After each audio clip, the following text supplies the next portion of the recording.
player that won a national championship, Clemson linebacker James Skalski. Let's get him on the show. James, how you doing today? Thanks so much for joining us. No problem, man. Good to be here. How y'all doing? Good, James. Appreciate you, man. Doing good. Hey, Dana. No, hey, Dana, I'll kick it. My bad, Dane.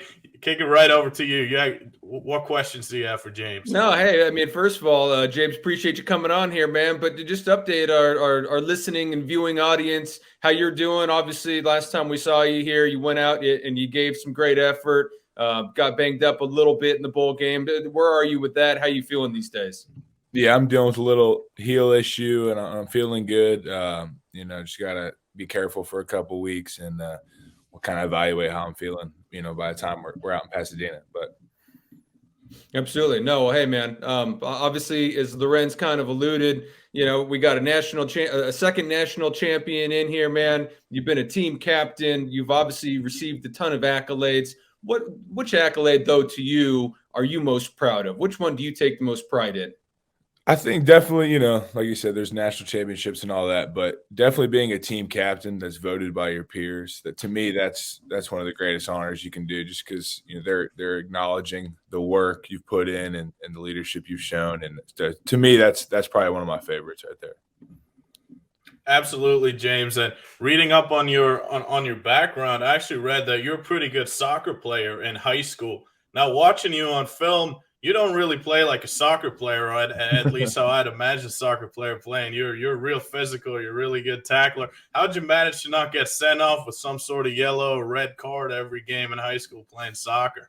And that was actually a big battle to not get sent off with the yellow. You run into some kids, they just get knocked over.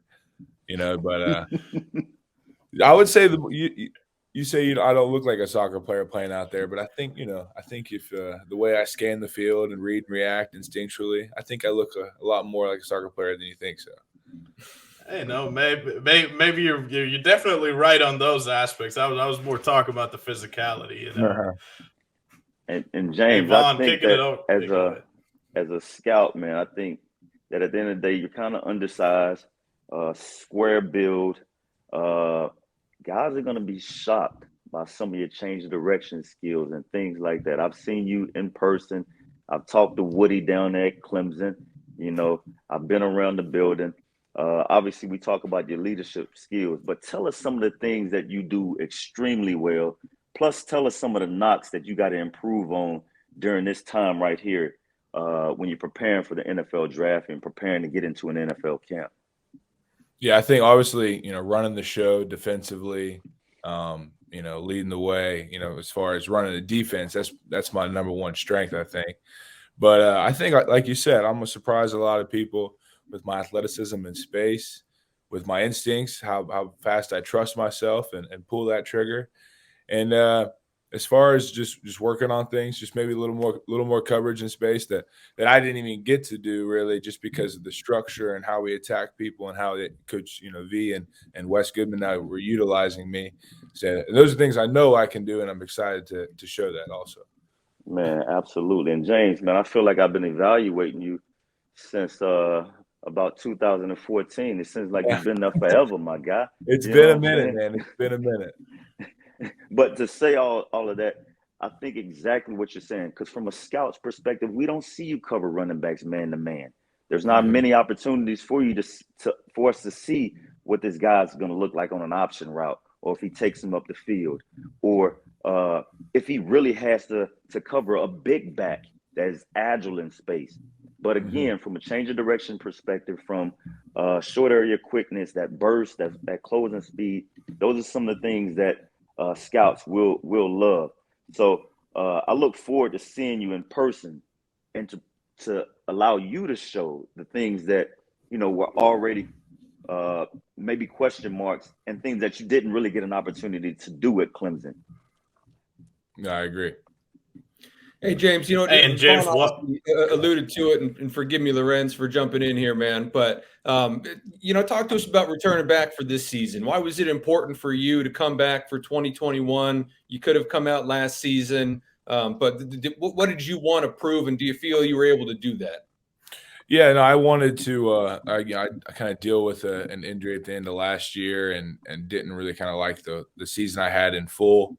And I had a lot of good relationships with some of the guys that were coming back, and it just really felt like the right thing to do. And I'm so happy I did. It's been an amazing year with this team, and I just felt like I needed to improve overall, just as a not only as a player but as a person, as a leader. Before I make this next step in my life, and I know I've done that at Clemson. They do such a good job at preparing you for that step. And James, watching your film, I mean, looking at some notes that I took, there's a lot of good eyes, quick processing, instincts, things like that. Is that something that comes naturally to you, or do you watch a lot of film? How do you manage to play as quick mentally as you do?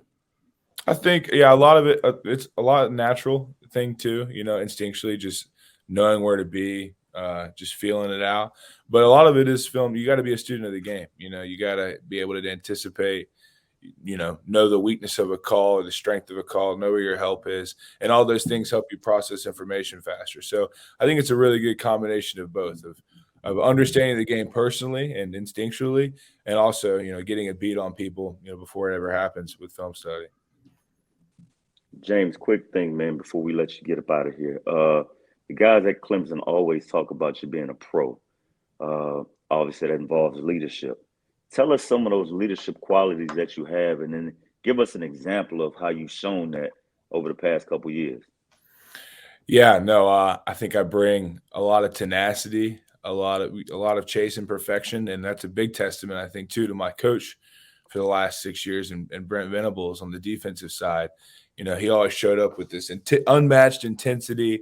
It has to be right now. Today is game day. This is where it gets done. And I think that, that's what I grew up being coached like. That's what works for me. And to be, playing for a guy like that, and then to rub off on me, and to me to be able to do that with my teammates, I think is why I've been so successful. And one of my biggest, leadership traits is being an extension of Coach V, or an extension of the coaching staff, and, demanding that perfection from everyone every day.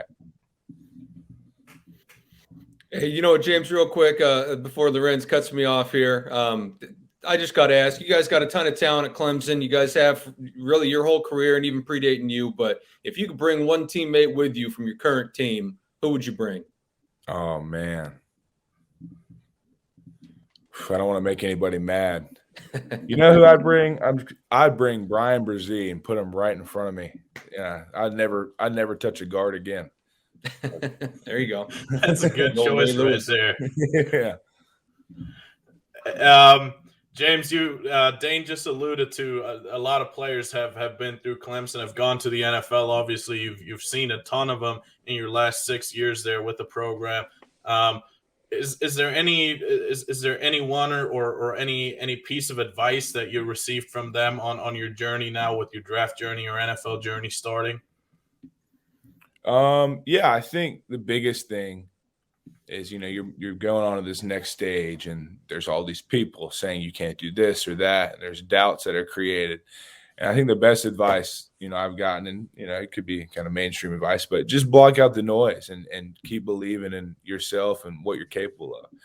I think people say a lot of the same things when I, was recruited to go to Clemson, that I couldn't be this or that, or do this or that. And, we're in the same boat again. And, all my life, all I've done is, exactly what I think people have said I couldn't. And I plan to keep that trend going, keep believing, unshakable, belief, and make the dream come true. Hey, I love that. Love to hear that. And I'm really excited to see you work here in a couple of weeks in Pasadena. Before I let you go, or before we let you go, is there something that you want the audience to know about you? I mean, I'm a simple man. You're getting a guy who loves ball, who loves the game, who loves what the game, does for, the world and for people, and, just fully invest himself in it. Is going to give every piece of themselves to accomplishing a dream. And, I just can't wait to show the world, who I am and what I'm about. Awesome, man. Awesome. Hey, thanks so much for making it today. And we're really excited again to see you work there in Pasadena for the NFLPA Collegiate Bowl. James Skalski, linebacker for Clemson and really one of the most productive players in the history of Clemson football. Let's be real about it. Thanks so much for making it. No problem. Appreciate you guys.